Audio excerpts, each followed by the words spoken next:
Well, it's the latest blow in a months-long tariff war between Canada and the United States. President Donald Trump has signed an executive order increasing tariffs on Canadian goods to 35%. That was from 25% earlier.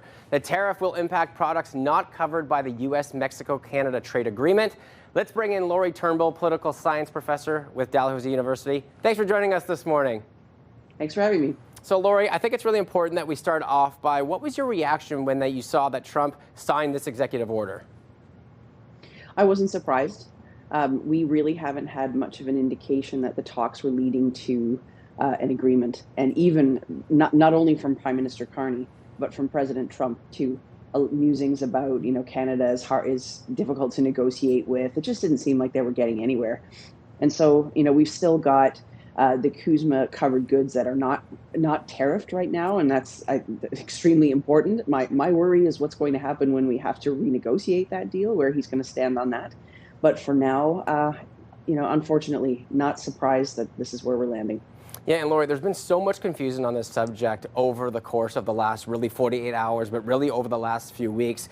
Just to get a little clarity for our viewers, which actual goods are going to be impacted by this decision? So what's being raised is anything that had a 25% tariff on it is now going to have a 35% tariff.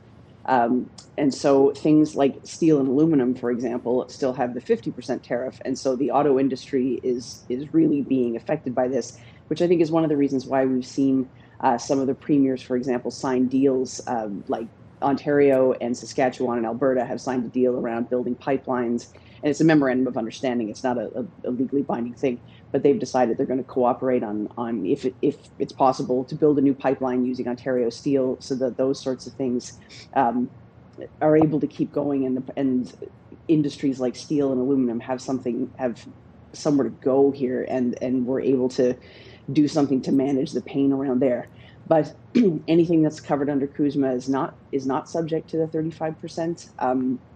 So you kind of have to go through and have a look at what's in what category. But that's part of the issue, is that it's not consistent. And so some industries are really being affected a whole lot, others not so much, which makes the response to it on Canada's part much more complicated. Even at the level of the premiers, you see someone like Doug Ford saying, we have to go really hard on this, right? And then maybe not everybody having the same reaction.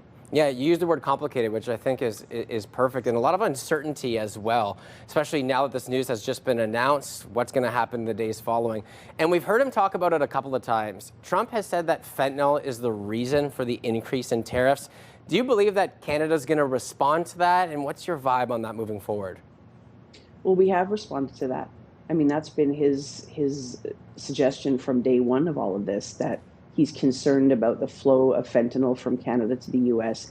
He's concerned about the flow of illegal migration, and he wanted Canada to take steps at the border to manage those things. And we did take steps, even though the data did not bear out his claims. We still did it. I mean, not a bad idea to shore things up on the border, I guess, but at the same time, we did this in response to what he said he wanted. And he seems not to have recognized that. That seems to have gotten nowhere. And so that's why I'm not surprised to see the 35% tariff in place now. I don't think that Donald Trump ever wanted to make a deal with Canada, because the allegations at the base of all of this aren't even correct. He wants this argument in place. He wants to act like this is the way things are.